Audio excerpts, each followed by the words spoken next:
A scream breaks the silence of the mansion. Your daughter is in danger. It is a barefoot, dirty child, begging. The millionaire, blinded by pride, rejects him. Soon after, among forgotten ruins, he discovers his daughter and a truth that will mark him forever. Before continuing with the story, remember to subscribe to our channel to join us for each new tale.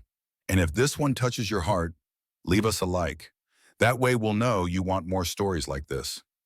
The night had stretched like a restless shadow over the city. Outside, the drizzle fell relentlessly, staining the windows of the Herrera mansion with cold flashes. Inside, the hallways remained silent, interrupted only by the echo of wall clocks, sternly marking each minute. Alejandro Herrera, impeccably dressed despite the late hour, poured himself a whiskey in the library.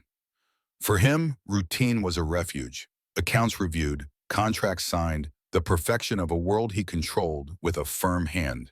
A loud noise shook him, frantic knocks on the front gate. 3, 5, 8 times, each time more desperate. "Sir!" shouted the trembling voice of one of the guards as he ran in. "There's a boy who insists on speaking to you." Alejandro frowned. He wasn't expecting visitors, especially at this hour. He walked to the entrance with a firm step, his mind already convinced that it would be another bold beggar. But what he saw baffled him. A child soaked in the rain, his clothes dirty and torn, his eyes wide with fear, was banging on the gate with his fists bloody from insisting so much. He was barely 12 years old. The boy raised his broken, heart-rending voice. Your daughter is unconscious in the street." The air seemed to split in two. Alejandro stood motionless, frozen. For a moment, his heart stopped. "What did you say?" His voice came out more like a growl than a question. "Your daughter Mariana is in danger in the abandoned factory south of the city.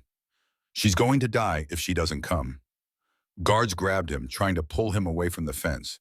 The boy kicked, cried, and pleaded desperately. Alejandro watched him coldly. Who the hell was this brat? No one was supposed to know where Mariana was at this hour. She was in her piano lesson. He knew it. He had confirmed it. "Lies," he spat through clenched teeth, advancing toward the boy. "My daughter is where she should be. Don't make up stories to sneak into my house again." The boy broke free from the guard, clung to the fence, and screamed in a voice that tore at his throat. "I don't care what you think of me. She needs help right now." The silence became so heavy that it seemed to swallow the rain. Alejandro felt a lump in his throat. There was something in that look. It wasn't cunning or deception, it was pure panic. The boy trembled as if he were carrying an unbearable truth. The mansion's employees watched from the hallways, whispering among themselves. Alejandro raised his hand, ordering them to be quiet. He took a step closer to the boy. "How do you know my name? How do you know who my daughter is?" His tone was harsh, but inside doubt was already beginning to burn. "I found this in her backpack," said the boy, pulling a crumpled piece of paper, damp from the rain, out of his pocket. He held it up against the fence. It was a card with the name Mariana Herrera and the address of the private school she attended. Alejandro felt the blood drain from his face. The boy continued to sob. "She fainted. I tried to help her. I covered her with a jacket. I gave her water, but she won't wake up. I don't know what to do. If you don't come, she won't make it." The words, laden with despair, pierced Alejandro's armor like knives. He could hear his own heart pounding in his ears. Part of him wanted to turn around and order the intruder to be removed by force. But another part, the one he rarely listened to, forced him to stop. What if it was true? What if Mariana wasn't in her piano class? An unfamiliar chill ran down his spine. "Take him inside," he finally ordered in a low but firm voice. The boy fell to his knees, exhausted, soaked, as if he had been running for hours. Alejandro looked him up and down. Scrapes, broken shoes, skin marked by the street. Everything about him screamed misery. But his eyes said something else. Loyalty, urgency, a genuine plea. The silence was broken when the boy whispered, almost choked by tears, "I am nobody, but she is all I have." The phrase hung in the air like a knife. Alejandro felt a blow to his stomach. He didn't understand anything. How could this child talk about his daughter as if he knew her? He turned to the guards. "Get the car ready. We're going to that factory." The boy raised his head in disbelief. Really? Alejandro didn't answer. He just walked with long, tense strides toward the exit. The whiskey in the library remained untouched, forgotten. The wall clock struck a low chime like an omen. The car engine roared. Rain pounded violently against the windows. Alejandro sat silently, his knuckles white from clenching his fists. Next to him, the boy breathed heavily, clutching the crumpled piece of paper tightly, as if it were the only proof of the truth he carried. The millionaire tried to convince himself that it was all a mistake, that Mariana was fine, that the brat was lying. But with every kilometer they traveled south, an increasingly loud inner voice accused him. What if not? What if you've already lost her? The car braked sharply in front of the abandoned factory. The building stood like a concrete monster with broken windows and damp walls, a ruin that seemed to devour the darkness. Alejandro jumped out. The boy ran ahead, pointing with trembling hands to one of the side entrances. This way, quick. The millionaire's heart was beating like never before. His shoes sank into puddles. The rain soaked him to the bone. He crossed the rusty threshold, and the smell of dust, dampness, and abandonment enveloped him. Mariana, he whispered, his voice breaking for the first time in years. The beam of a guard's flashlight illuminated the interior, and there she was, lying on the concrete floor, pale, motionless, her breathing barely perceptible. An old sack covered her small body. Next to her, an empty plastic bottle still dripped murky water. Alejandro froze. The whole world seemed to collapse around him. The boy knelt beside the girl, gently stroking her forehead. I did what I could. I didn't leave her alone, he murmured in a trembling voice. Alejandro fell to his knees beside her, shaking. He took her cold hand. Mariana, my daughter. The girl's lips moved slightly, and a whisper escaped like a breath of air. Daddy, he stayed when you weren't there. The silence that followed was unbearable. Alejandro closed his eyes, feeling those words pierce his chest. He couldn't breathe. The boy stared at him with tears and mud mixed on his face. Now believe me, he said, barely audible. He wasn't lying, and in that moment, Alejandro Herrera, the man accustomed to dominating everything, knew that he had lost control of the most valuable thing in his life. The echo of the rain reverberated inside the ship like a distant drum. Each drop that seeped through the broken roof fell with a hollow thud on the concrete floor. The place looked like a huge, deserted tomb laden with moisture and dust.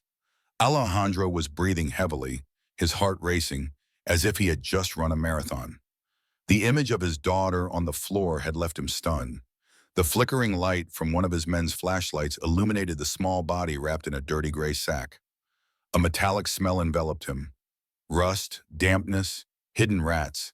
And in the midst of that sordid environment, his daughter, the boy Mateo, had heard his name among the screams, still leaning over her, pressing the bag against her body, as if that could keep her warm. Alejandro knelt slowly, his suit soaked against the cold floor, no longer caring about the stain spreading across his knees. Mariana, he said in a broken voice, but she did not respond. The girl's eyelids trembled slightly. Her breathing was weak and irregular. A strand of damp hair clung to her pale forehead. Call an ambulance now, Alejandro roared, without taking his eyes off his daughter. One of the guards ran off with the phone in his hand. Mateo looked at the millionaire with a mixture of fear and defiance. His fingers continued to caress the girl's cheek as if he couldn't let go of her. I couldn't leave her here alone, he murmured. Alejandro felt a knot of rage. Part of him wanted to shake the boy, demand explanations. What was Mariana doing there? Why did he know so much about her? But another stronger part forced him to focus only on his daughter's weak breathing. A noise in the corner interrupted his thoughts. Two scruffy men, vagrants, watched from the darkness. One of them took a curious step forward. What's going on here? He stammered in a hoarse voice. Alejandro's protective instinct kicked in instantly. Get out, he shouted angrily. The guards stepped forward, pushing the intruders toward the exit. The men protested, but soon disappeared into the rain. Alejandro looked down at Mariana again. His own voice sounded distant, as if it didn't belong to him. My girl, how did you end up here? Mateo lowered his head as if the question were also a blow to him. She came here sometimes. I just tried to take care of her. Today she felt ill. She fell. She wouldn't wake up. The boy's voice broke into a sob. Alejandro watched him out of the corner of his eye. He couldn't decide whether to hate him for being with his daughter or thank him for not abandoning her. The coat covering her was damp, impregnated with the smell of Alejandro. He pulled it back a little and felt Mariana's cold skin. A chill ran through him. "What the hell were you thinking, Mariano?" he whispered, more to himself than to her. The sound of sirens broke the silence. The ambulance had arrived. Two paramedics rushed in with stretchers and medical bags. The beams of their flashlights swept across the room like lightning. 11-year-old girl, unconscious, weak pulse, one of them reported quickly. Alejandro moved aside just enough to make room for them, although his hands were reluctant to let go of his daughter. Mateo, on the other hand, remained glued to the stretcher as they placed Mariana on it. His gaze was fixed on her, as if he feared she would disappear if he blinked. One of the paramedics noticed his insistence. "She's your sister." The boy hesitated for a second. "Yes." Alejandro heard him, and something burned inside him. He wanted to interrupt, to correct him, to shout that no, she was his daughter. But when he saw the way Mateo held Mariana's fingers, he understood that this was not a lie, but a different truth, born of the street, of a bond he still did not understand. The stretcher was rushed out to the ambulance. Alejandro walked behind them with clumsy steps, the muddy ground sticking to his leather shoes. Outside, the rain was falling even harder, washing away some of the dirt but leaving the despair intact. Before getting in, one of the paramedics turned to him. "Are you the father?" Alejandro nodded sharply. "Then get in with us." The millionaire turned to Mateo, who was waiting for a gesture, a word. Alejandro hesitated. Then, against all instinct, he said, "You too." The boy opened his eyes in disbelief. He climbed in behind the stretcher without a second thought, soaked and his heart racing. The ambulance took off, siren blaring, cutting through the rain like a knife. Alejandro sat next to Mariana, holding her hand in his. He had never felt so helpless. The small oxygen mask covered his daughter's delicate face. Mateo stood in a corner, watching with a mixture of fear and pride. Despite everything, he did not let go of the wooden cart he was carrying, as if that object were his only defense against the world. The city sped by behind the fogged-up windows. Alejandro, for the first time in years, allowed himself a silent prayer. "Let her live, please. Just let her live." The siren faded into the distance, taking with it the last spark of hope. The hospital corridor smelled of chlorine and anxiety. The intermittent beeping of medical monitors mingled with urgent voices, hurried footsteps, and the slamming of stretcher doors.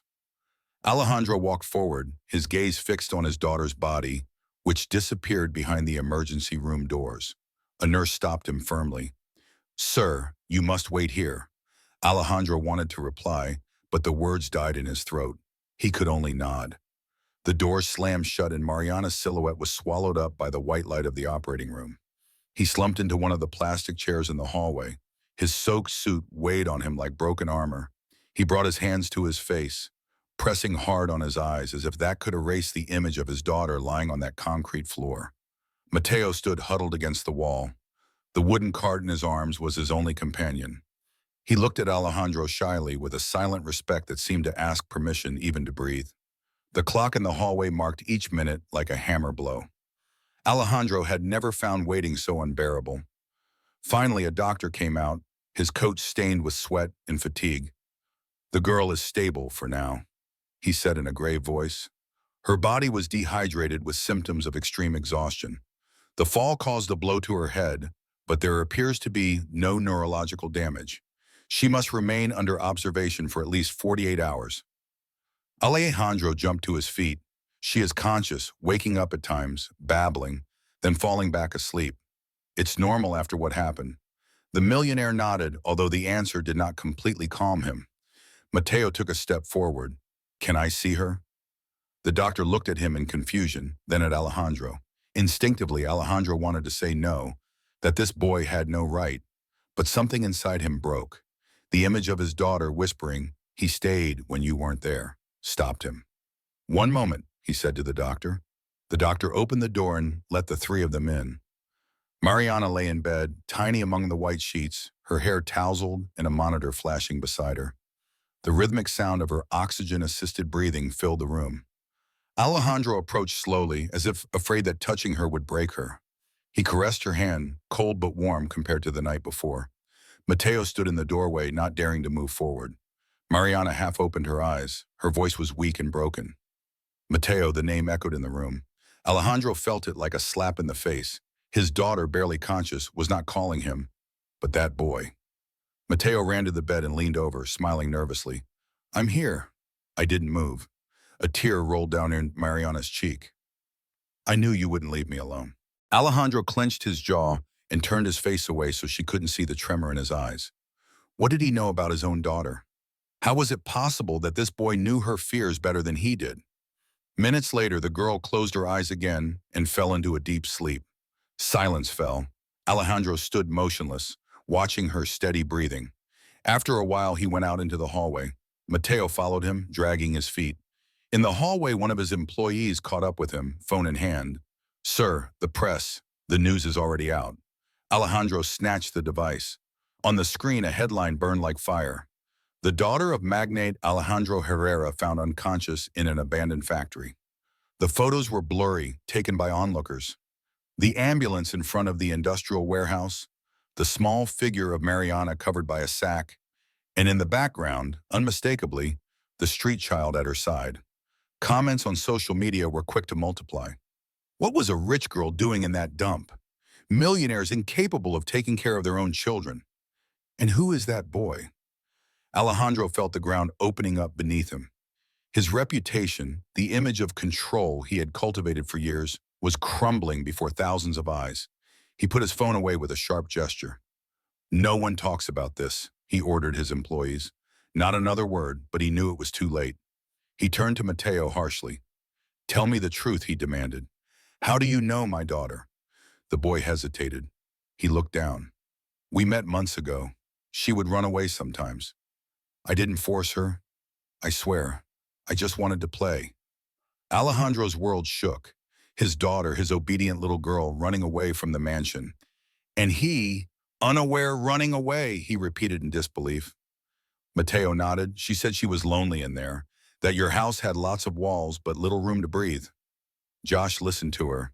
The words were simple, but they cut deep.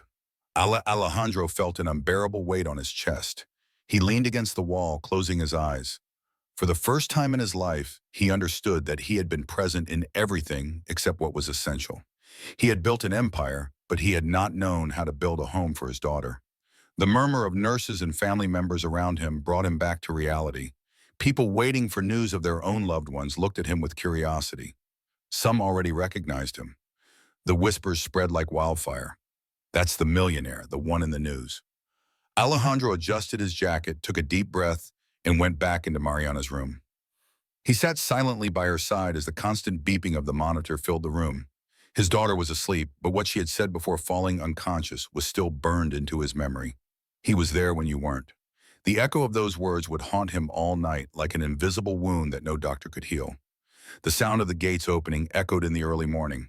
The black SUV carrying Alejandro and Mateo stopped in front of the Herrera mansion. The headlights briefly illuminated the marble columns, the immaculate gardens, and the central fountain that was still running, despite the rain.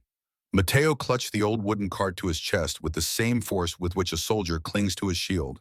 His eyes scanned the facade as if he were looking at a castle from another world. For him, this place was not a house. It was an impossible kingdom. Alejandro got out of the vehicle with his usual stiffness, barely greeted the guards, and walked toward the front door. Halfway there, he turned to Mateo. "Come."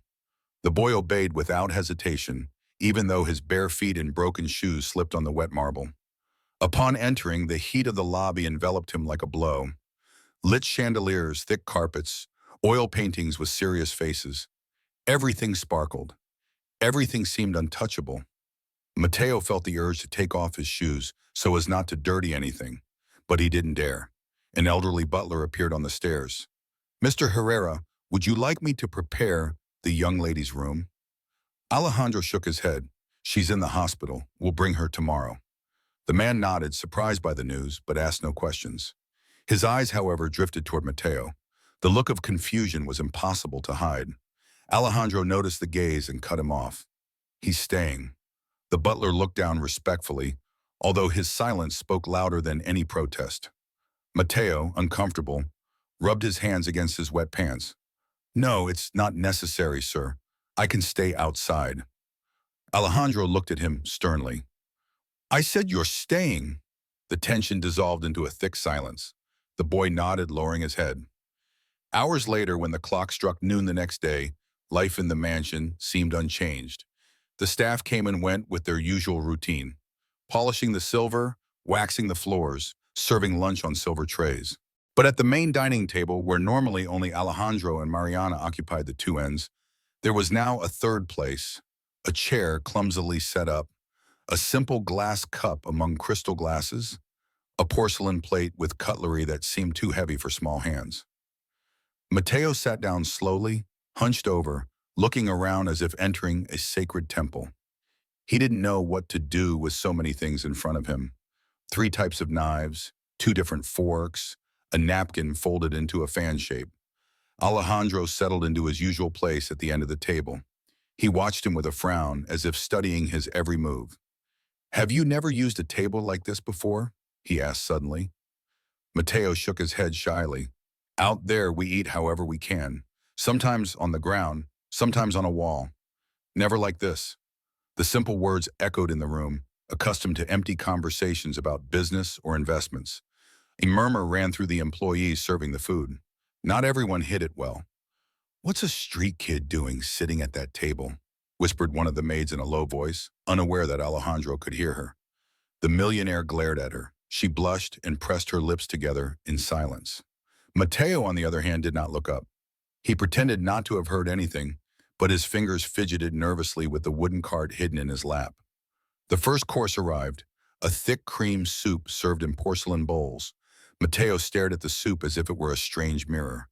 He didn't know whether to use the small spoon or the large one. He hesitated. Alejandro noticed without saying a word, picked up the larger spoon and lifted it. Mateo imitated the gesture. The first sip burned his tongue, but he didn't say anything. He swallowed carefully, avoiding making any noise. The soup tasted different, too elegant for his usual hunger. Is it good? He asked without looking at anyone. Alejandro didn't answer. He continued to observe his every gesture as if trying to decide whether this child was a threat or a blessing. The meal continued in silence, interrupted only by the clinking of cutlery. After lunch, Alejandro retired to his office. The hallways echoed with his firm footsteps. The butler followed him, closing the door behind them. Sir, he said quietly, with all due respect, it is unwise to have that boy here. The press is already on top of what happened. If anyone else finds out. Alejandro interrupted him. That boy brought my daughter to me when I was away. I will not forget that. The butler remained silent, surprised by the tone. Alejandro rarely spoke with that mixture of gratitude and rigidity. But I don't trust him, he added immediately, more for himself than for his employee, and I don't trust what he might bring into this house. Mateo at that moment was timidly exploring the gardens. He walked slowly, touching the flowers lined up with his fingertips as if afraid of wilting them. He didn't understand how a place could be so well cared for, so perfect, while a few blocks away, trash piled up on the sidewalks. The wooden cart rolled across the lawn, squeaking with a noise that clashed with the harmony of the place. But he smiled for the first time in a long time. He didn't notice that Alejandro was watching him from one of the high windows. The millionaire rested his forehead against the glass, feeling the weight of a dilemma that was wearing him down. Thank the boy and give him some space, or protect his world from any intruder. The voices of the employees continued to echo in the hallways. That boy will bring trouble. Alejandro closed his eyes, the echo of those words stabbing him like a dagger. That night, the mansion was quieter than ever. Alejandro dined alone, thinking of Mariana, still in the hospital. Mateo stayed in a corner of the kitchen, invited by the cooks to eat freshly baked bread. His eyes shone with gratitude, as if that gesture were worth more than a banquet. The millionaire watched them laugh from afar, and although he didn't want to admit it, a spark of jealousy pierced his chest. He got up from the table and went up to his room with the same thought repeating itself over and over again. That child changed something that even I don't know how to get back. Mariana's return filled the mansion with a different atmosphere, still weak, with discreet bandages on her forehead and pale skin. She entered in a wheelchair supported by a nurse. Her eyes, however, sparkled with a renewed spark. The security of being home, though not quite. Alejandro walked beside her, stiff as an anxious guardian. He had ordered absolute silence in the lobby. But even so, the employees peered out from the hallways, some with expressions of compassion, others with that mixture of curiosity and judgment that was never lacking. Behind them all, Mateo appeared, walking unsteadily. He had wanted to stay at the entrance, but Mariana looked for him. "Mateo," she said in a weak but firm voice. "Come with me." The murmuring intensified. Alejandro clenched his teeth. "That's enough," he growled at the employees, and they all dispersed. Hours later in the main hall, the tension exploded. Alejandro stood with his hands resting on the back of an armchair, facing the boy who remained seated on the edge of his chair, as if ready to flee. Mariana rested on a nearby sofa, covering herself with a blanket. "Listen to me carefully, boy," Alejandro said in a tone that echoed off the high walls. "I let you into my house because you saved me from losing my daughter. But that doesn't mean I trust you. I don't know what you were after with her. I don't know what your intentions are. What I do know is that my daughter has nothing to do with this." He gestured with his hand, pointing to Mateo's worn clothes. The boy swallowed hard. There was no fear in his eyes, but rather an unexpected fire. "I wasn't looking for anything, sir. She came to me because she felt lonely." Alejandro slammed his fist on the back of the chair. "That's a lie. She's never been lonely. She has everything any child could dream of. Education, home, future, everything." The silence became so thick that even Mariana's breathing could be heard. Mateo slowly got up with the wooden cart in his hand. He took a step toward Alejandro, who was looking at him with contained fury. "She has everything except you." Alejandro froze. "What did you say?" "You have money, but you don't know your daughter. You don't know what makes her laugh. You don't know what songs she sings to herself in the garden, or that she's afraid to sleep with the lights off when you're away. I know because I heard her, because I was with her when she had no one else." The boy's voice didn't waver. It was a harsh truth thrown like a knife. Mariana broke the silence. "It's true, Dad," she exclaimed with tears in her eyes. "I was looking for Mateo because with you, it was always as if I wasn't there. I was afraid to tell you, but he made me feel accompanied." Alejandro turned to her in a daze. "Mariana." She sat up on the sofa with the blanket slipping from her shoulders. "It doesn't matter how many rules you make or how many times you tell me I have everything I need. I just wanted someone to stay with me. Mateo did. You didn't." The blow was devastating. Alejandro felt the room spinning around him. His pride, his control, everything crumbled with those words. Mateo looked down, breathing heavily. He wasn't trying to humiliate her, but he had said what he had to say. The silence lingered. Finally, Alejandro spoke in a harsh voice. "You won't run away with him again. Do you hear me?" Mariana stared at him without lowering her head. "I won't let you take him out of my life." Tears rolled down her face. The crack in Alejandro's authority opened wide. He had never seen his daughter stand up to him like this, not even when she was little, and refused to go to bed early. This was different, a truth that he himself had sown with his absence. The millionaire turned on his heel and left the room without looking back. His footsteps echoed on the marble floor like hammer blows of rage and impotence. Mateo remained silent, breathing heavily, as if he had just fought a battle. He turned to Mariana. "I'm sorry." She shook her head and took his hand. "No, thank you for saying what I could never say." At that moment, a butler crossed the hall with a newspaper under his arm. He left it on a nearby table, thinking no one had noticed. But Mariana saw it and with a weak gesture asked for it to be brought to her. The headline was striking: "Millionaire Herrera under fire. His daughter found in abandoned factory with street child." She pressed her lips together, her heart racing. Mateo looked at the newspaper uneasily. "They're going to blame me, aren't they?" Mariana squeezed his hand tighter. "Let them talk. I know who you really are." The conversation hung in the air like a promise. While elsewhere in the house, Alejandro slammed the door to his office, swallowing the bitterness of a truth that would haunt him ever more strongly. Dawn brought no calm, but storm. The phones in the mansion rang incessantly. Calls from journalists, messages from acquaintances, poisoned invitations from television programs. The news had exploded in a matter of hours.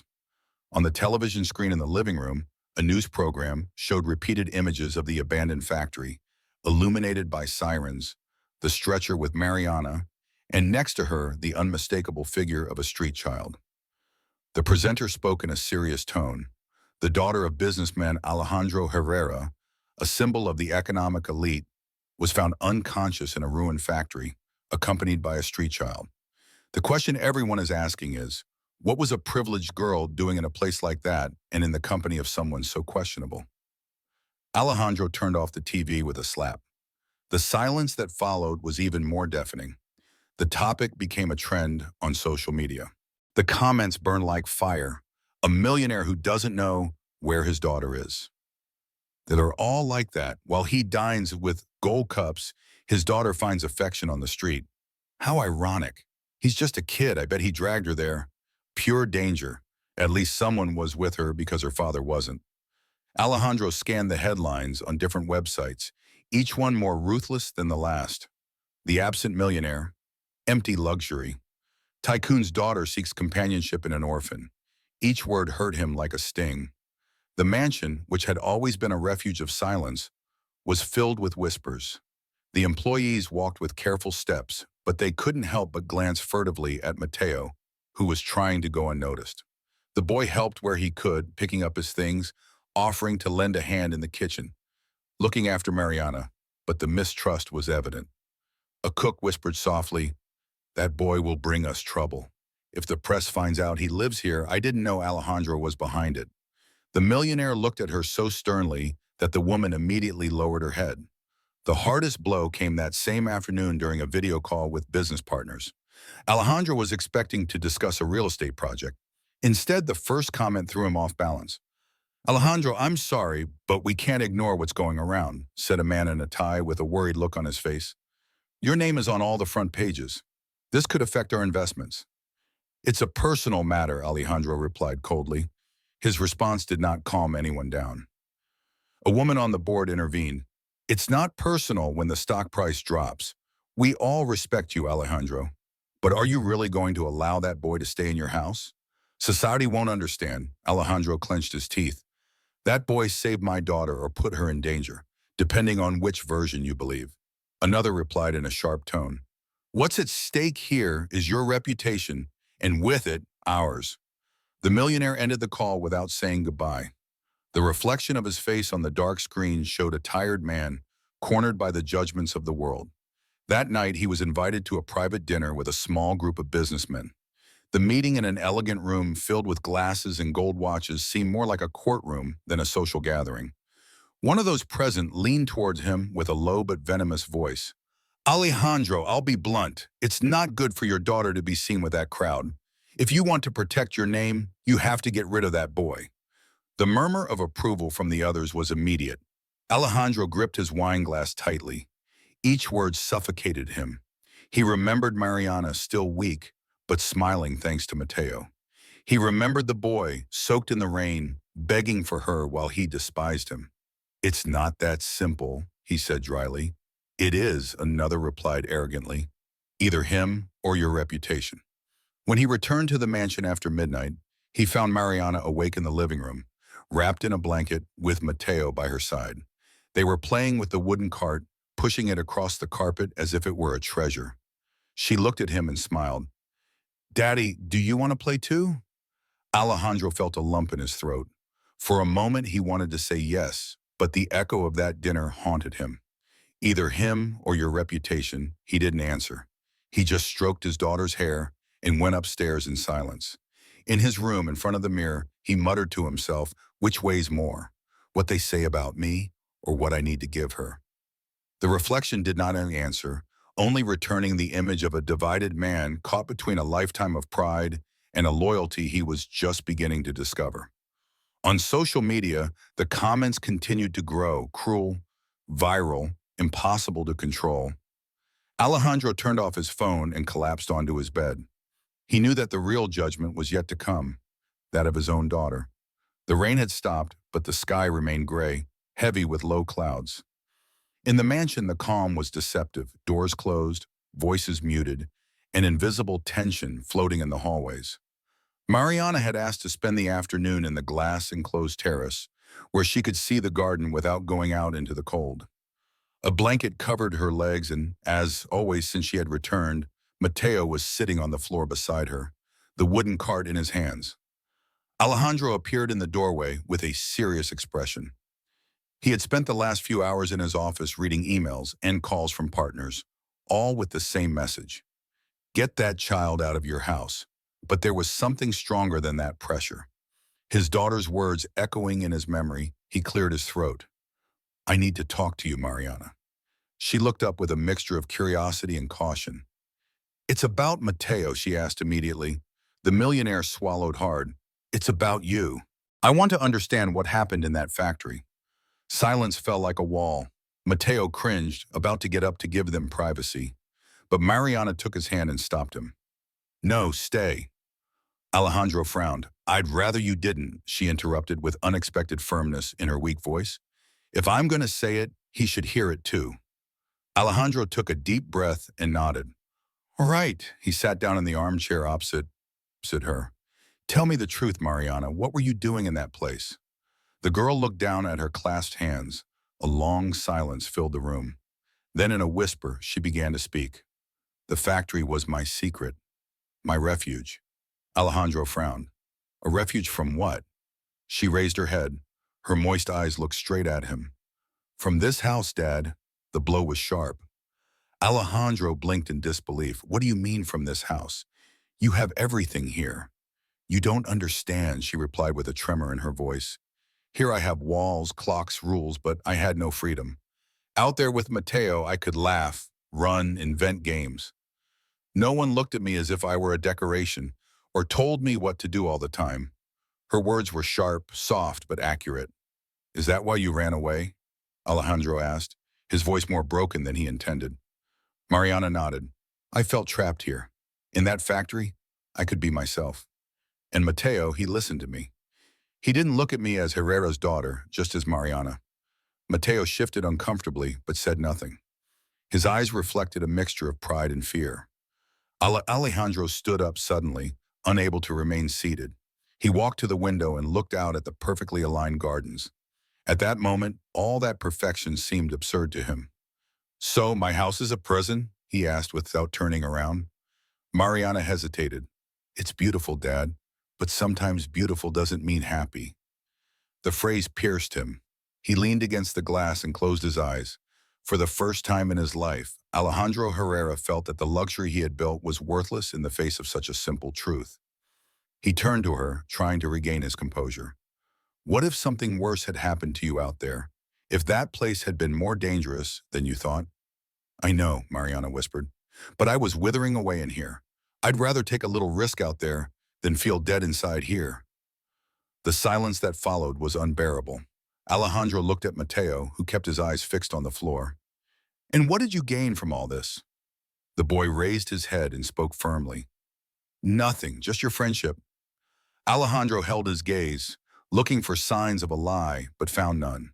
All he saw was a harsh, almost uncomfortable sincerity that reminded him how much he had stopped looking at his own daughter. That night, when Mariana went to bed early, Alejandro stayed alone in the hallway, leaning against the staircase railing.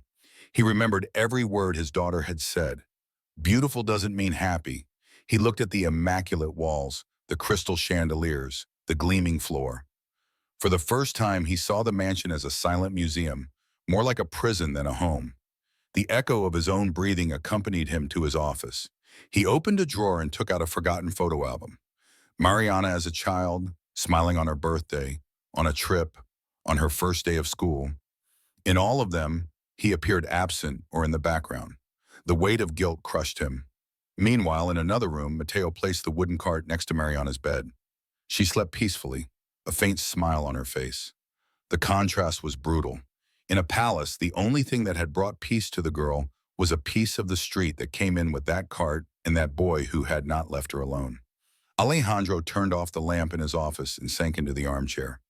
The decision had not yet been made, but the dilemma haunted him like a ghost. Close the door on Mateo and regain his prestige, or accept that without him, Mariana's laughter would disappear again. The clock on the wall struck midnight, and with each chime, Alejandro felt that his prison was not only in his mansion, but also in his own pride. The morning dawned clear, but in the Herrera mansion, the atmosphere was gloomy. Alejandro ate breakfast in silence in front of an untouched plate of fruit. He hadn't touched a bite. His gaze was lost in the coffee that was slowly cooling. The butler entered discreetly, leaving an envelope on the table.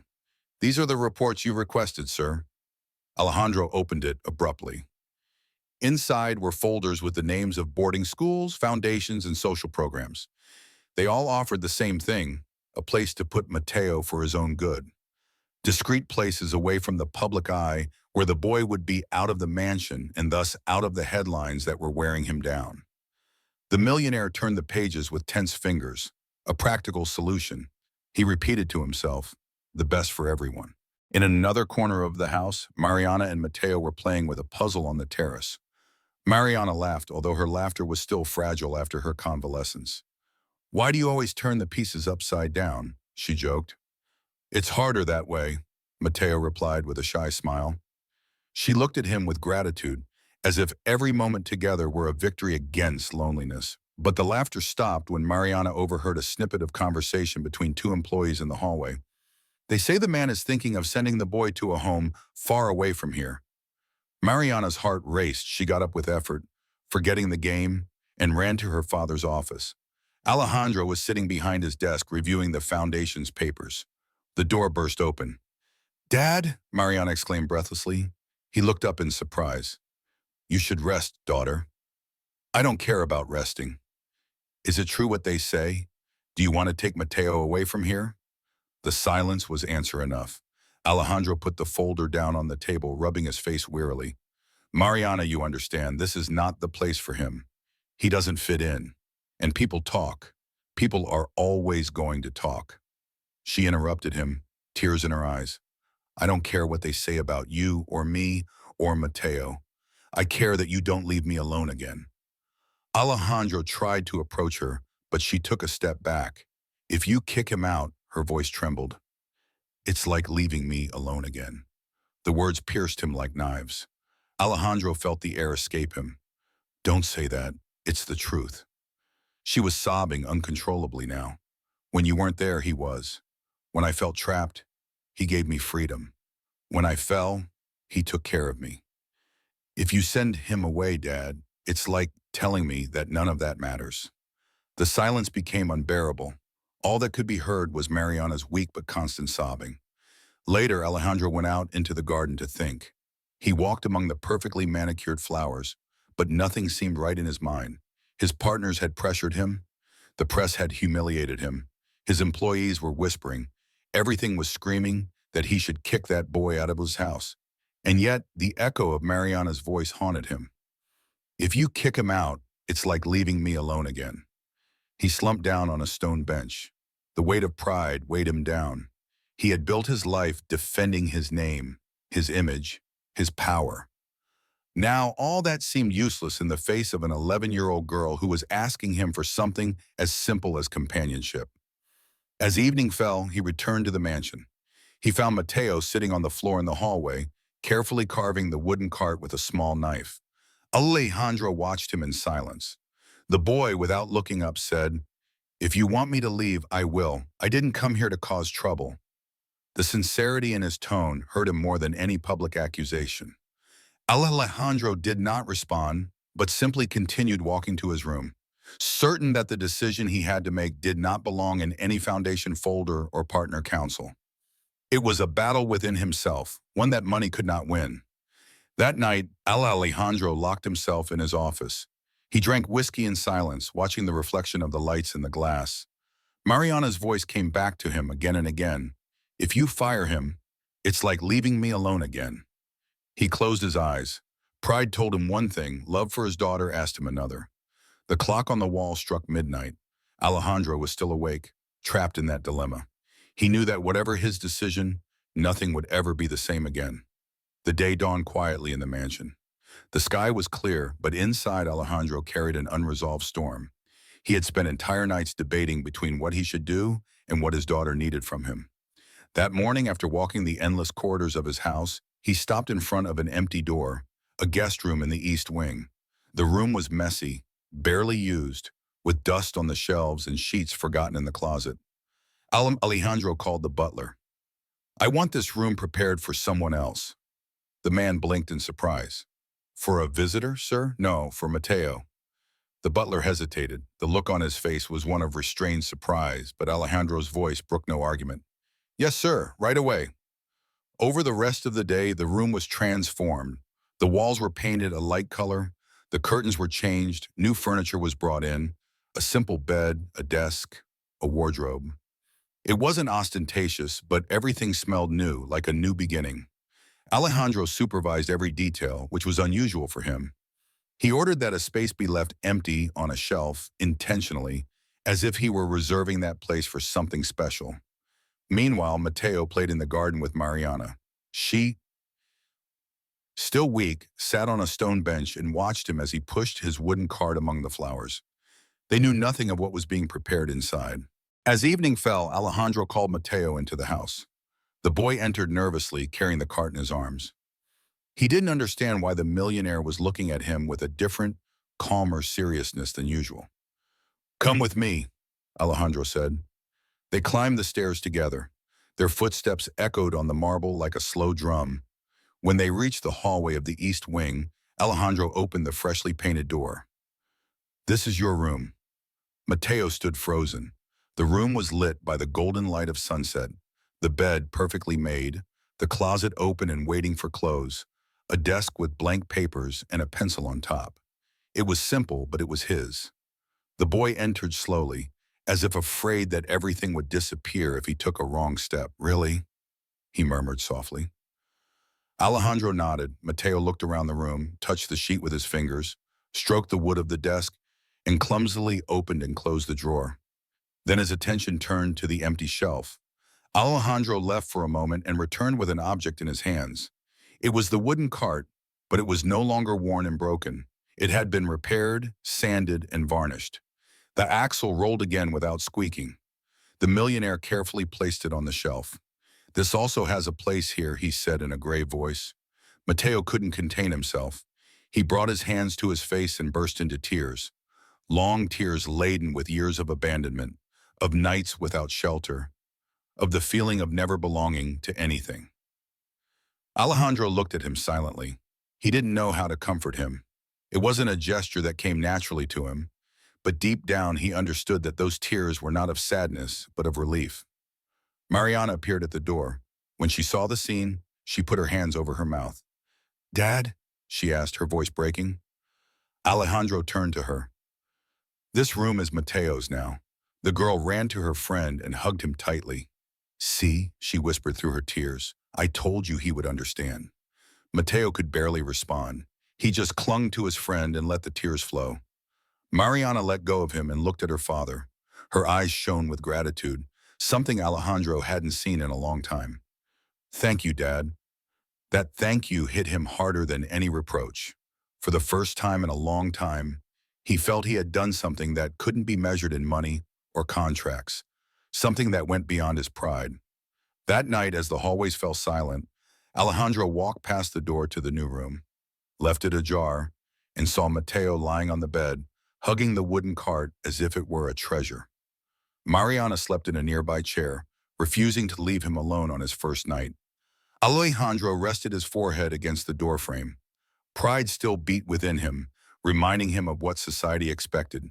But the image before his eyes was stronger. Two children, one by blood and one by destiny, united under the same roof. He closed the door slowly.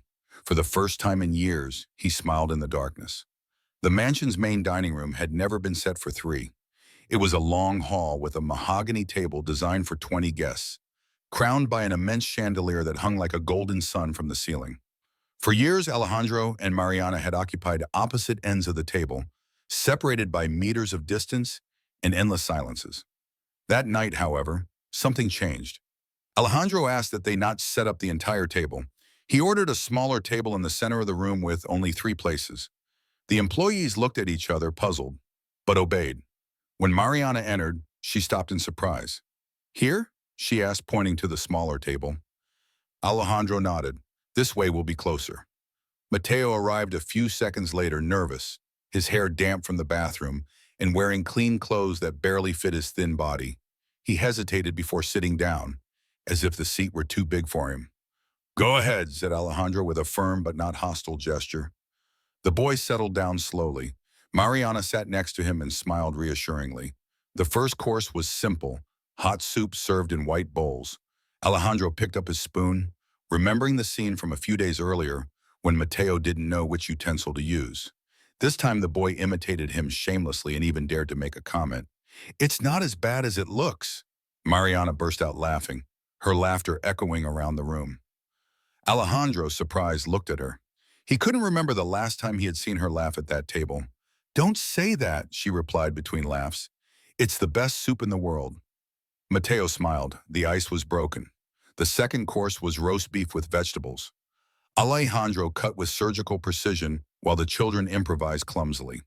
Mariana offered pieces of her plate to Mateo, and he joked about how small the portions were compared to what he used to eat on the street. Once he said 5 of us shared a loaf of stale bread. I said it was crispy pizza so the little ones wouldn't be sad. Mariana looked at him tenderly. You're a fool. A happy fool, Mateo replied with a shrug. Alejandro listened to them in silence. Every word the boy said was an uncomfortable mirror. It showed him a world he had never wanted to see, but it also revealed the strength that lies hidden in misery. Dessert arrived in glass cups, colorful jelly, something simple but sparkling under the candlelight. Mariana clapped as if it were a surprise, and Mateo imitated her. I've never seen jelly in a glass before, he said in wonder. Here, almost everything is served in a glass or cup, Mariana explained, amused. Alejandro watched them, and for the first time in many years, he didn't feel the need to look at his watch or think about pending calls. He just watched them laugh, talk, and invent games with their spoons. His daughter's laughter filled the room in a way that money had never been able to. At the end of dinner, when the plates were cleared away, Mariana leaned back in her chair with a smile still on her face. Dad, this is the best dinner we've ever had. Alejandro remained silent. His eyes met Mateo's. The boy said nothing, but his expression reflected the same thought. That table, without excessive luxuries, had achieved what the most expensive banquets had never managed. Alejandro took a deep breath, maybe because this time we had dinner together. The words came out awkwardly, but sincerely. Mariana got up and walked around the table to hug him. Alejandro held her tightly, closing his eyes for a moment. Mateo looked at them, moved, and silently promised himself never to forget that moment. The moment when a rich man discovered that true wealth was a shared table. Later, when everyone had retired to their rooms, Alejandro remained in the empty dining room for a while longer. The echo of laughter still lingered in the air. He touched the wood of the table with the palm of his hand and murmured to himself, "This is how a home should feel." The phrase hung suspended in the silence. Upstairs, Mariana slept peacefully while Mateo arranged his wooden cart on the shelf in his new room. For the first time, the entire house exuded warmth. But in the hallways, the murmurs of some employees returned, discreet but insistent. Not everyone accepted the new dynamic. Alejandro knew it. The clash with that resistance was yet to come. The mansion had been filled with a different energy. Since dinner, Mariana and Mateo's laughter seemed to infect every corner. For the first time in years, the hallways were not dominated by solemn silence, but by youthful voices, light footsteps, and even the echo of a wooden cart rolling across the marble. Alejandro perceived it all in silence. He didn't admit it, but those small interruptions in the rigid routine moved him. However, not everyone in the house shared that feeling. In the kitchen, while cleaning the pots after lunch, the voices of the employees crossed in whispers. That boy shouldn't be here. The young lady protects him too much. If the press finds out, it will be our ruin. The whispering stopped when Ramiro, the mansion's administrator, entered. He was a middle-aged man, impeccably dressed, with unquestionable loyalty to the Herrera family's image, but with a pride almost as great as that of his employer. "What are you talking about?" he asked in his dry tone. No one answered, but he already knew. Ramiro had served in that house for more than 20 years. He knew every corner, every rule, every protocol. For him, the family's honor was above all else, and now he felt that honor was threatened by the presence of a child who, in his opinion, did not belong there. Mr. Herrera is making a mistake, he muttered, adjusting the papers he was carrying in his hand. And if he doesn't correct it, someone else will have to. The tension became more evident as the days passed. When Mateo entered the kitchen to ask for a glass of water, some employees avoided looking at him. Others responded with forced smiles. Ramiro, on the other hand, watched him coldly, as if studying an intruder. One afternoon, seeing him help Mariana up the stairs, the administrator uttered a venomous remark. "Marble isn't made for those torn shoes." Mateo heard him but didn't reply. He pressed his lips together and carried on. Mariana looked at him indignantly. "Don't pay any attention to him," she whispered. But Alejandro, who had witnessed the scene from the lobby, frowned. "Ramiro, your voice was like a whip. Respect the guests of this house." The manager bowed his head. "As you say, sir." However, his eyes said otherwise. That same night, Ramiro met secretly with two trusted employees in the utility room. The yellowish lamp illuminated their tense faces. "We cannot allow that boy to tarnish the Herrera name," he said firmly. "If Mr. Alejandro is blinded by gratitude and the young lady defends him, someone must think of this family's reputation." One of the employees hesitated. "But he hasn't done anything wrong." "Not yet," Ramiro interrupted, "but he will. It's only a matter of time. The street always brings trouble." Silence fell. The seed of conspiracy had been planted. Meanwhile, Alejandro tried to ignore the tensions. That night, he found Mariana and Mateo playing cards in the living room. Mariana laughed. Mateo tried hard to cheat, obviously to provoke laughter. Alejandro watched them silently, feeling something inside him soften. However, behind that scene of tenderness, Ramiro watched from the shadows of the hallway with a hardened face. "A home is not built with intruders," he muttered to himself. Days later, during a staff meeting, Ramiro insisted on his speech. "Our duty is to protect this house. Mr. Herrera doesn't see clearly, but we do. That child doesn't belong here." Some nodded, others looked down uncomfortably. No one dared to contradict him. Ramiro, satisfied, began to devise his plan. It would not be direct. He could not confront Alejandro directly, but he could create the conditions for the millionaire himself to doubt the child's presence. A door left ajar, a misplaced object, a rumor spread at just the right moment, small invisible blows, until mistrust did the rest. That night, Mateo slept soundly in his new room, hugging the wooden cart. He didn't know that elsewhere in the mansion, someone had decided that his days there were numbered. And while Mariana dreamed peacefully, Alejandro walked slowly through the hallways, unaware that the real threat was not coming from the street, but from his own home. The afternoon sun was setting obliquely, tinging the city walls orange. Mariana looked out the window of her room, restless since she had returned from the hospital. She had barely ventured beyond the mansion's gardens. The confinement, although surrounded by luxury, was suffocating her again. Mateo appeared at the door with the wooden cart in his hand. "Would you like to see my world?" he asked timidly. Mariana looked at him in surprise. "Your world?" "Yes, where I used to live, where I spend my time when I'm not here." She hesitated, but curiosity won out.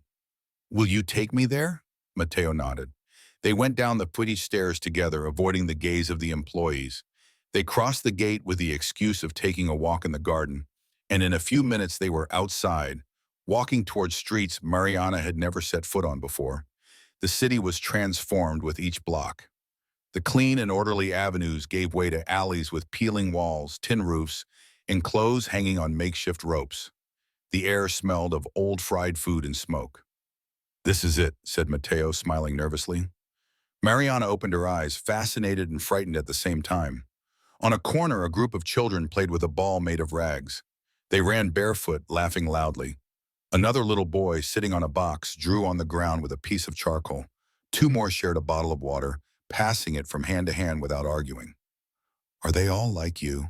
Mariana asked quietly. "Yes, they are my family, even though we are not related by blood." Mateo raised his hand and waved. The children ran toward him with shouts of joy. "Mateo!" exclaimed one of the youngest. "Where were you?" "I found a place to sleep," he replied with a smile. "And I brought a friend." Mariana felt surrounded by curious glances. At first, she lowered her head uncertainly, but the children accepted her without reservation. "Do you want to play?" asked a girl, offering her the rag ball. Mariana hesitated, looked at Mateo, and he nodded. In seconds, she was running after the ball, laughing like she hadn't laughed in a long time. Her fancy shoes got dusty, but she didn't care. Later, the children gathered in a circle, took a piece of stale bread out of an old sack, and divided it into tiny pieces. No one complained, no one asked for more. Everyone was grateful for what little there was. Mariana watched silently with a lump in her throat. "Is it always like this?" she asked Mateo. "We always share. If one doesn't have, the other gives. There is no surplus here, but there is also no loneliness." The words struck a chord with Mariana. She understood without explanation what he meant when he spoke of family. Meanwhile, Alejandro discovered his daughter was missing when he couldn't find her in the garden. Initial panic led him to order a search for her. Finally, someone informed him that she had been seen leaving with Mateo.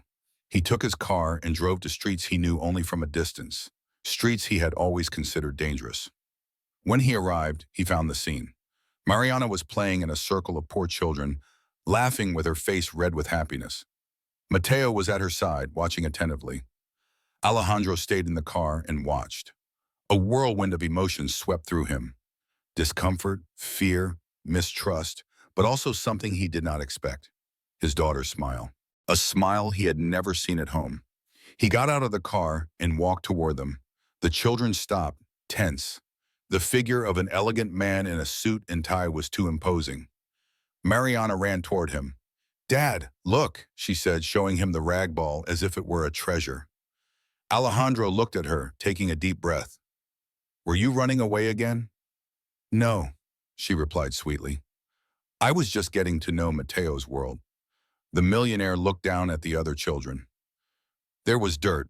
Yes, there was poverty, but there was also laughter, cooperation, a warmth that was stifled by protocol in his mansion. He felt uncomfortable. He didn't fit in there, but he understood, even if he didn't say it out loud, what his daughter had seen in that child, a reflection of life that he had forgotten. Back at the mansion that night, Alejandro remained in his office. Mariana slept, tired but happy. Mateo in his room reviewed the memories of the day.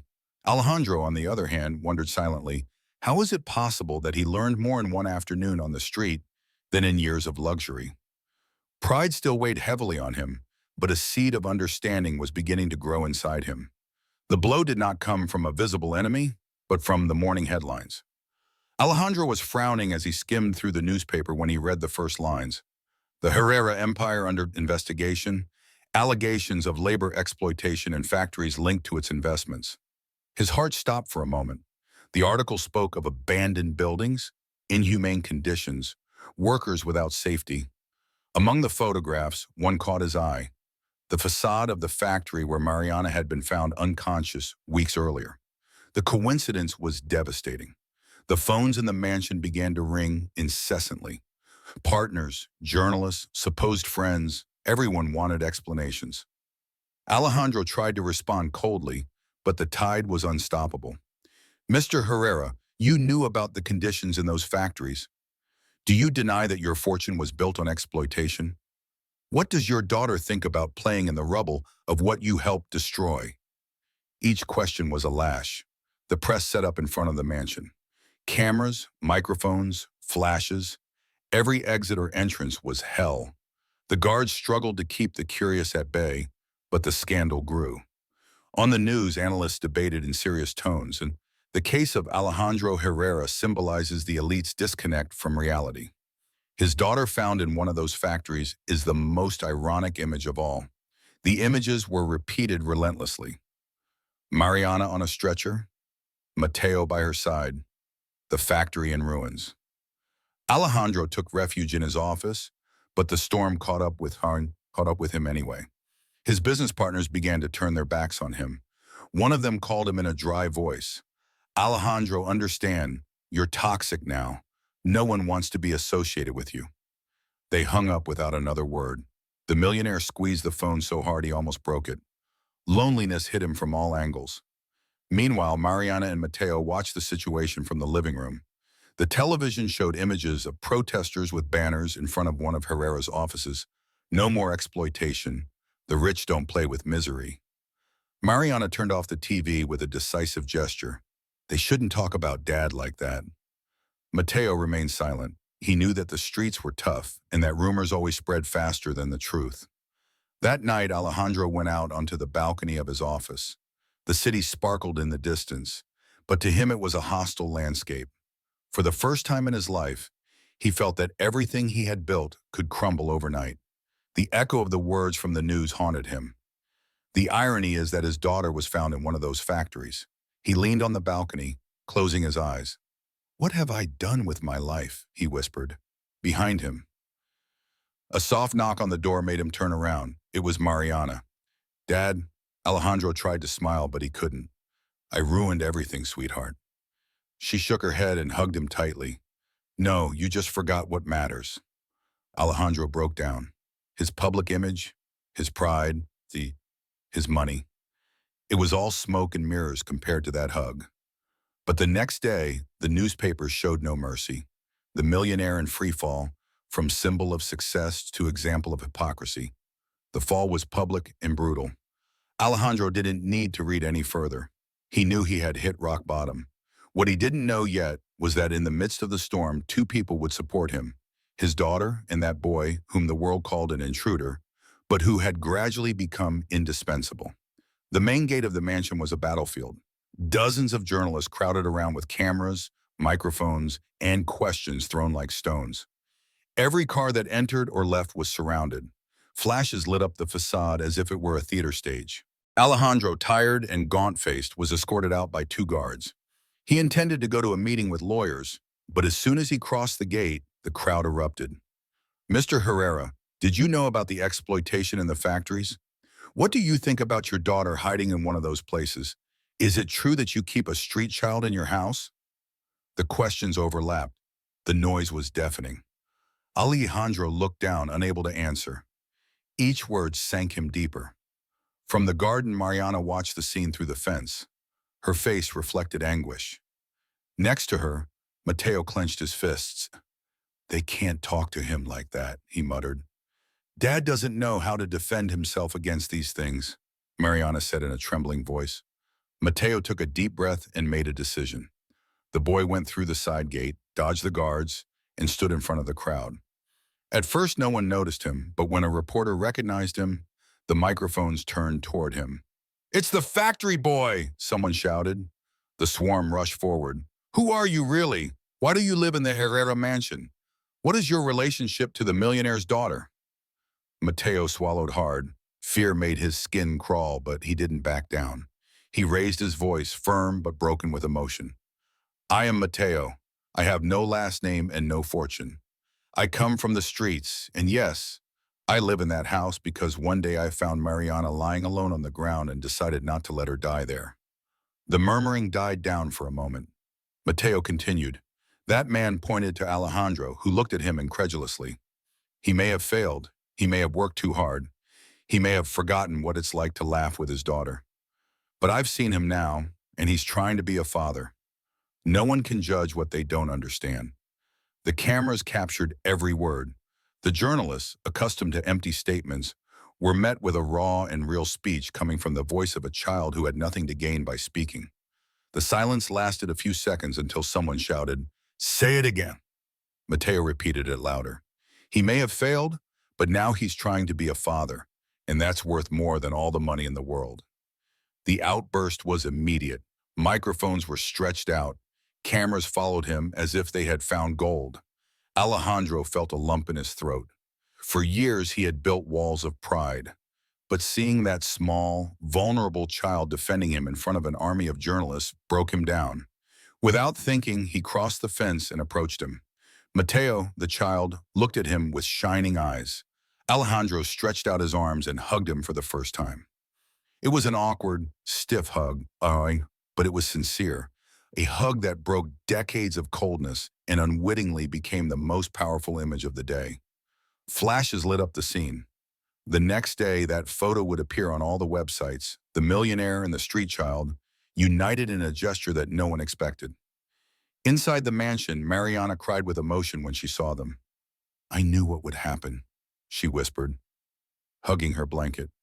Mateo's video went viral in a matter of hours. It wasn't just his words, but the honesty with which he had said them. Millions shared the clip with phrases such as the voice of a child who understands more about love than adults, or the unexpected defender of the fallen tycoon. For the first time in weeks, public opinion began to divide. Some continued to condemn Alejandro, but others began to see him in a different light. That night, in the privacy of the living room, Alejandro sat down in front of Mateo. The silence was thick, but different. You didn't have to do that, said the millionaire in a hoarse voice. I had to, replied the boy simply and directly. No one else was going to say it. Alejandro looked at him for a long time. Then, with a gesture he would never have imagined, he put his hand on his shoulder. Thank you, son. Mateo shuddered. No one had ever called him that before. Alejandro's pride was still there, but that night he understood that in the midst of his downfall, he had found something more valuable than his reputation, a bond that neither the press nor money could buy. The mansion seemed calm after the media storm. Alejandro spent more time with his daughter and Mateo, trying to slowly rebuild what the scandal had destroyed. But beneath that serene surface, a shadow continued to grow, that of the administrator, Ramiro. From the night he saw the boy embraced by the millionaire in front of the cameras, his contempt had turned into something darker. Rage. That brat is going to ruin everything, he muttered under his breath as he reviewed the house reports. If the master doesn't open his eyes, I'll open them for him. The plan took shape in silence. One afternoon, while the staff finished tidying up the main hall, Ramiro waited for everyone to leave. He climbed a portable ladder and discreetly loosened the screws on a crystal chandelier hanging from the ceiling, a heavy, delicate piece that would fall at the slightest movement. Then he hid the tool in the cleaning closet. He looked up with satisfaction. When this falls and the boy is nearby, no one will doubt his guilt. That night, Alejandro invited Mariana and Mateo to read together in the living room. The millionaire had brought a book of old stories with muted color illustrations. Mariana was excited while Mateo pretended to be bored, but he smiled every time she laughed. The lamp swayed slightly above their heads. Ramiro watched from the half-open door, waiting. Then it happened. A sharp noise preceded the fall. One of the glass arms of the lamp broke off and fell toward the sofa where Mariana was sitting. "Watch out!" Mateo shouted. He lunged toward her and pulled her away at the last second. The piece of glass crashed to the floor, shattering into 1,000 pieces. Mariana's scream echoed throughout the living room. Alejandro jumped up, pale. My God. The guards rushed in. The staff rushed in. Ramiro was the last to appear, feigning surprise. "What happened here?" he asked dramatically. "What did you do, boy?" Mateo was still hugging Mariana, protecting her. "It wasn't me," he replied in a trembling voice. The manager took advantage of the confusion. "I saw him playing near the stairs this afternoon. He must have touched something he shouldn't have." Alejandro looked at him with fiery eyes. "Are you telling me that my daughter almost died because of this boy?" Ramiro nodded firmly. "It's obvious, sir. He can't be in a house like this. He's a danger." The silence was broken by a soft voice. "Dad." Mariana stood up, still trembling. "It wasn't Mateo. He saved me." Her words struck Alejandro like a bolt of lightning. He looked at his daughter, then at the boy who had a cut on his arm from the glass but remained calm to reassure her. Alejandro took a deep breath. "Then who?" Mateo looked up. "Someone set it up. I know it. That lamp doesn't fall on its own."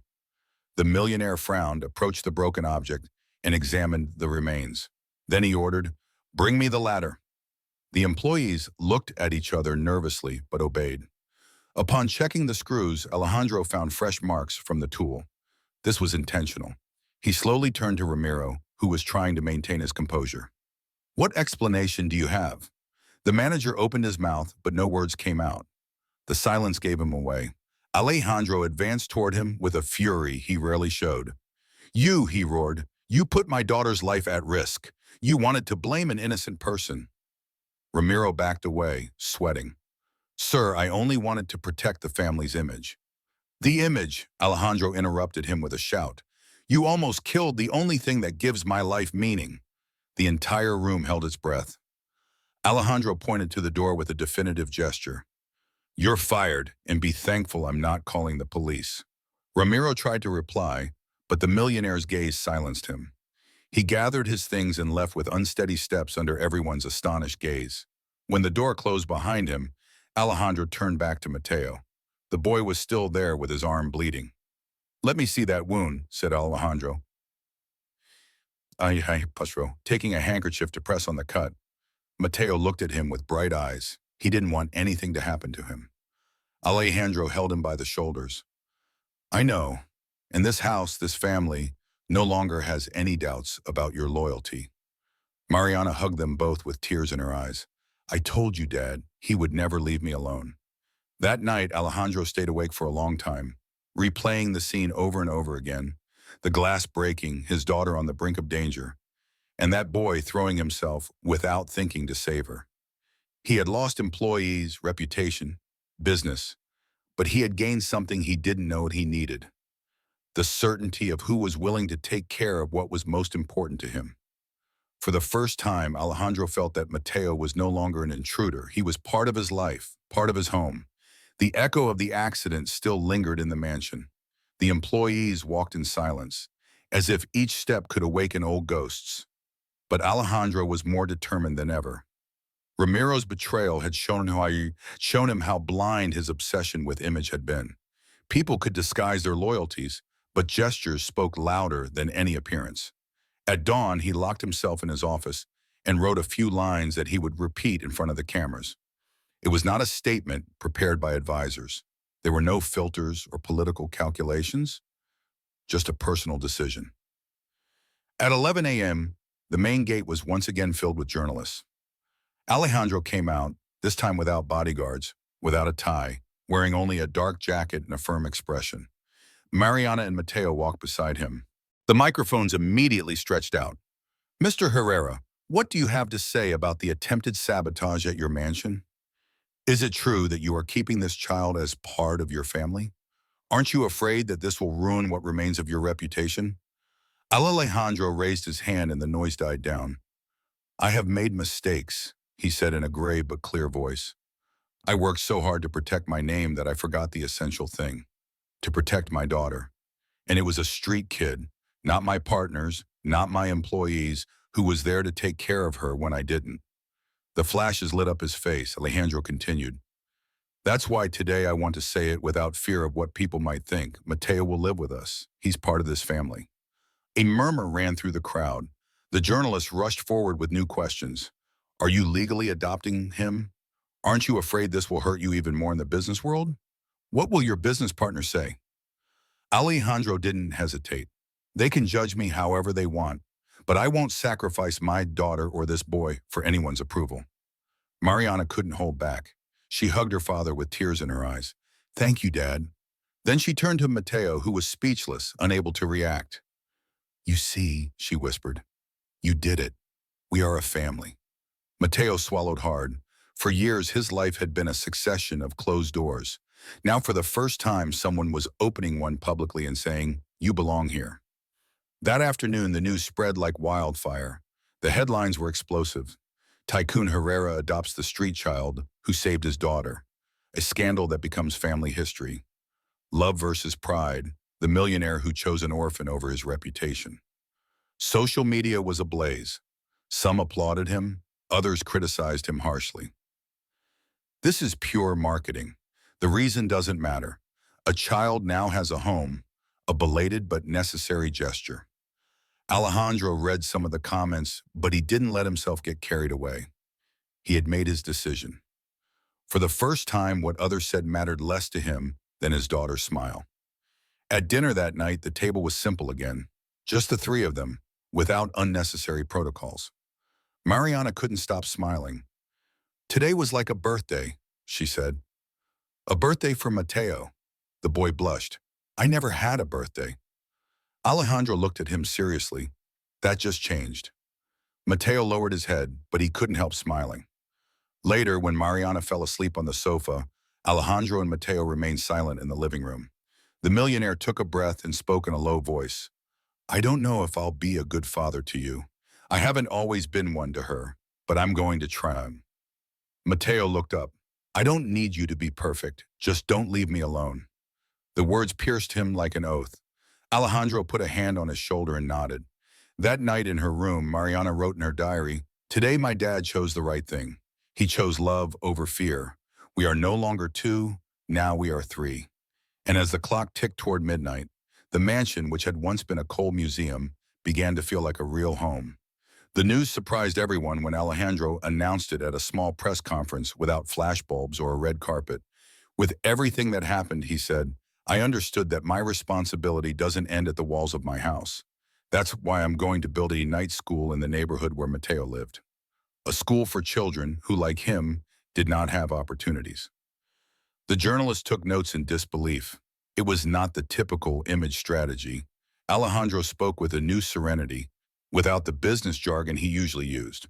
It will not be a luxurious building, he added, but it will be a place where children can learn, feel safe, and discover that they deserve a future. Weeks later, the neighborhood began to change.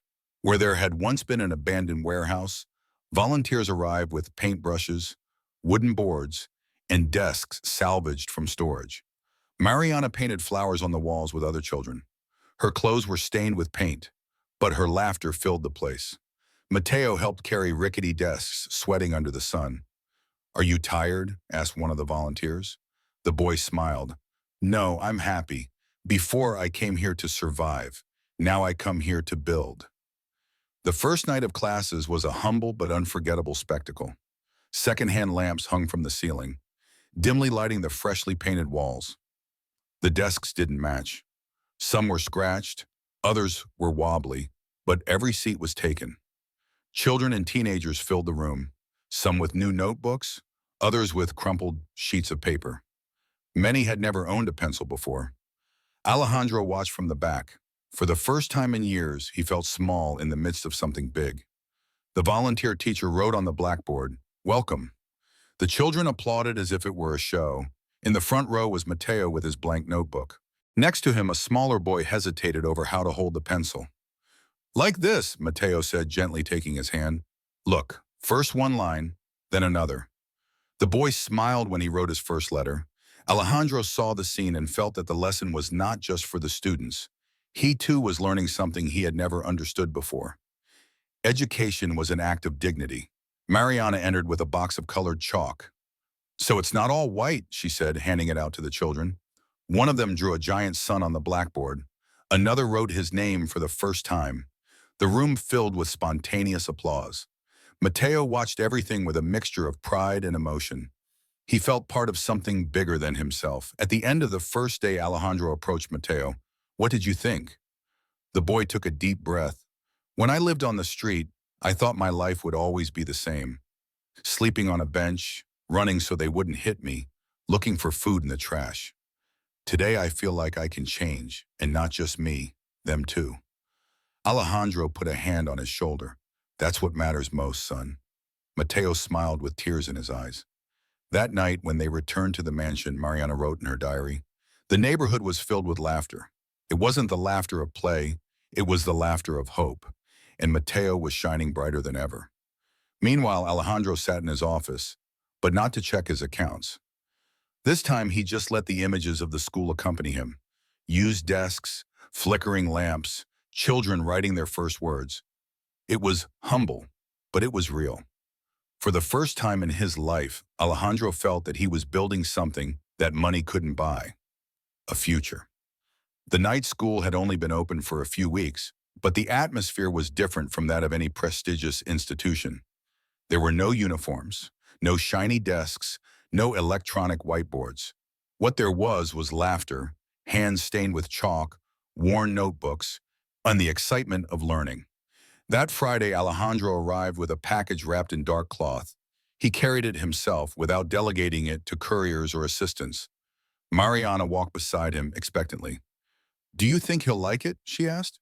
It's not just any gift, Alejandro replied, adjusting the package under his arm.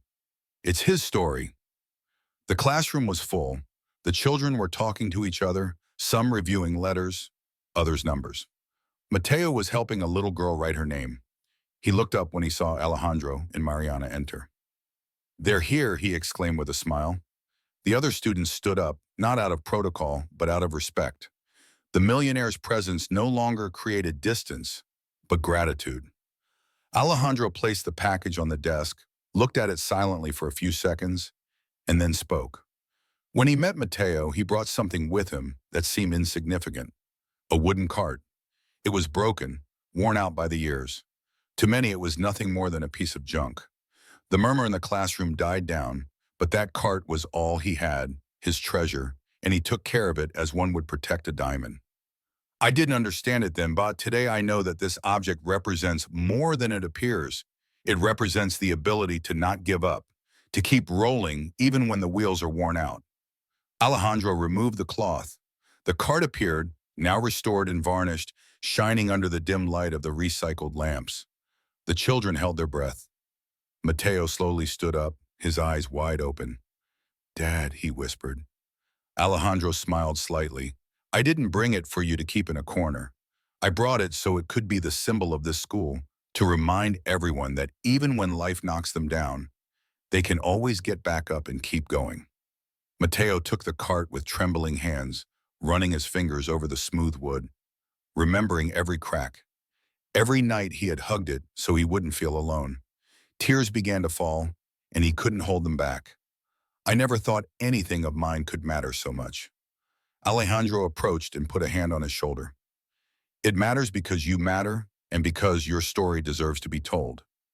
Mateo closed his eyes for a moment, swallowing the lump in his throat. Then he walked to the shelf at the front of the classroom. "Here," he said in a firm voice, "I want everyone to see it. I want them to remember that if a broken cart could make it here, so can we." He carefully placed the cart on the shelf. The other children applauded, some standing up. Mariana, with tears in her eyes, got up and hugged her friend. "Now everyone will know that your story has value too." One of the volunteers recorded the moment with his phone. The video uploaded to social media went viral in a matter of hours. A street child turns his old toy into a symbol of hope for others. Millions of people shared the scene. The wooden cart, once forgotten, became an emblem of resilience. That night, back at the mansion, Mateo couldn't stop thinking about what had happened. "I don't know what to say," he murmured as they ate dinner. "You don't have to say anything," Alejandro replied. "Just keep being yourself. That's enough." Mariana raised her glass of juice in an impromptu toast. "To the cart," she said with a smile. "To the school," added Mateo. Alejandro raised his glass of water and completed the toast. "To this family." The three clinked glasses, and for the first time, the mansion and the school seemed united by the same invisible thread. The certainty that love and hope could be born anywhere, even in the worn wood of an old toy. The mansion was calm that night. There were no banquets, no visits from partners, no tense conversations about contracts, only the silence of the hallways and the soft glow of the lit lamps. Mariana sat down at the grand piano in the main hall. It was an instrument that for years had been more of an ornament than a companion. Her fingers began to glide over the keys, first timidly, then with confidence. Mateo was nearby, sitting at the table. He watched with curiosity as the notes filled the room. "I don't know anything about music," he said with a shrug. Mariana smiled. "You don't need to. Just feel the rhythm." He looked at the table, hesitated for a moment, and then began to tap gently with his hands, an improvised drum keeping time with the piano melody. At first he was clumsy, but soon he found a steady rhythm. Mariana followed him, adapting the notes to his beat, and suddenly the mansion's living room was transformed. It wasn't a gala concert, it was a game, a conversation between two children discovering how to make music together. Ali Alejandro was coming down the stairs when he heard the sounds. He stopped, intrigued. For years he had listened to hired pianists fill that room with perfect, impeccable, but cold pieces. That night, however, something different vibrated in the air. He approached the half-open door and saw them. Mariana, her face lit up with excitement, and Mateo laughing as he kept time with his palms. There was no audience, no applause, no labels, just the two of them, creating something authentic. Alejandro's heart sank. He remembered all the formal dinners where Mariana played the piano for guests who barely looked at her. He remembered his own pride in showing her off like a trophy and realized that he had never really listened to the music. But now he did. The notes mingled with the tapping on the table, creating an imperfect but lively melody, a melody of home. Tears began to run down his face. He couldn't stop them. "My God," he whispered, bringing a hand to his eyes. Mariana noticed his presence.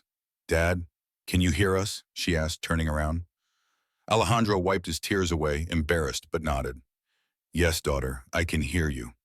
He entered the room with slow steps, as if entering a sacred place. He had never heard anything so beautiful. Mateo laughed nervously. "But I'm just banging on the table." Alejandro shook his head. "You're not bringing it to life." He approached and placed a hand on the piano, still feeling the vibration of the keys. He didn't know the word family could sound like that. Mariana looked at him tenderly. "Family isn't perfect, Dad, but it has rhythm like music." Alejandro smiled through his tears. That night there were no speeches or protocols, just three people sharing a moment that no one else would witness. Mateo continued to set the rhythm. Mariana invented improvised melodies and Alejandro watched them, recording every gesture, every laugh, every note in his memory. When the piano finally fell silent and the applause died down, Alejandro approached them and hugged them. "Thank you," he whispered, his voice breaking. "Thank you for teaching me what I never learned in all these years." In her diary, Mariana later wrote, "Today I didn't play for a room full of strangers. I played for my family and discovered that music is not in the notes, but in the hearts that listen." And in another room, Mateo remained silent, looking at his hands still marked by the rhythm. For the first time, he felt that the street was behind him, not because he had forgotten it, but because now he had a place where its noise was also music. Alejandro stayed awake in his room a little longer, thinking about how a piano and a table could teach him what millions had failed to teach him. That true wealth was having someone by your side with whom to laugh, cry, and sing. The mansion is no longer the same. Before, it was a silent, rigid place, a museum where luxury was the only thing that shone. Today, however, there is noise, laughter from children running through the garden, footsteps echoing in the hallways, voices filling every room with life. Sometimes I think about how ironic all this is. I spent decades convinced that I had everything, money, power, respect, but in reality, I was empty. My greatest investment was here within these walls, and I had neglected it for years. Mariana no longer plays the piano to impress anyone. She plays for herself, for her brother of the heart, for the friends who come from the neighborhood and sit and listen to her with amazed eyes. Her notes are no longer perfect, but they are true. Mateo is living proof that love can appear where you least expect it. That street kid, with his broken cart and his frank laughter, taught me something that neither business nor wealth ever gave me: a sense of belonging. I remember my old sayings, my old certainties. A blacksmith never mixes. Reputation is what matters. Today they sound hollow, like coins falling on an empty floor. The truth is different. I thought I had everything until I discovered I had nothing, and a street kid taught me that. Now I look at the shelf in the living room where the wooden cart rests like a different kind of trophy, not a symbol of misery, but of resilience. Every time a new kid comes to the neighborhood school and asks what it means, Mateo explains it with the confidence of someone who no longer hides. Last night, while we were having dinner, he looked me in the eyes. He didn't ask for anything. He didn't demand anything. He just said with a smile that I still hold in my heart, "I don't have to run away anymore." And in that moment, I understood. True wealth is not in what you accumulate, but in what you share. It is not in the house, but in those who live in it. It is not in the family name, but in the laughter of those who call you family. Today, this mansion is no longer a monument to pride. Today, it is a home, our home. Thank you for staying with us until the end. Don't forget to subscribe, give us a like, and write to us in the comments from wherever you are watching. See you in the next story.